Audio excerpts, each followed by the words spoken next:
Farel Prayoga baru tahu diasuh ibu tiri, jadi pelampiasan emosi, dituduh boros. Maaf, penyanyi, ojo dibandingke.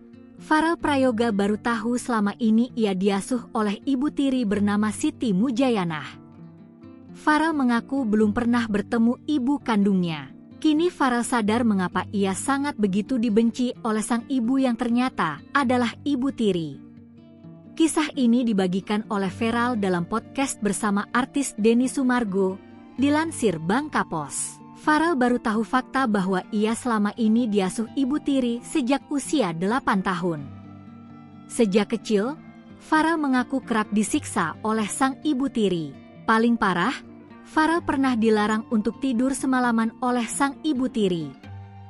Penyebabnya karena waktu itu ayah Farel belum pulang ke rumah. Diungkap Farel, tiap ada masalah di rumah, dirinya lah yang selalu jadi sasaran kemarahan sang ibu tiri. Belakangan Farel baru tahu alasannya. Sang ibu tiri menyebut jika wajah Farel mirip ibu kandungnya. Sebelumnya, Farel ternyata sempat mengalami masalah finansial yang membuatnya hanya memiliki sisa uang Rp56.000 di rekening.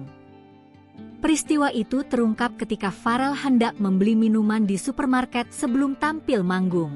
Ia ingin menarik uang terlebih dahulu, tetapi saldo rekeningnya ternyata hanya tersisa Rp56.000.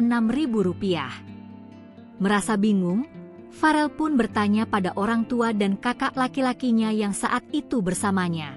Namun, jawaban mereka justru membuat hatinya semakin berat. Mereka menyebut Farel yang terlalu boros. Meski merasa tak mengerti di mana letak kesalahannya, Farel memilih untuk meminta maaf. Beberapa minggu setelah kejadian itu, Farel akhirnya mendapat penjelasan dari kakak perempuannya.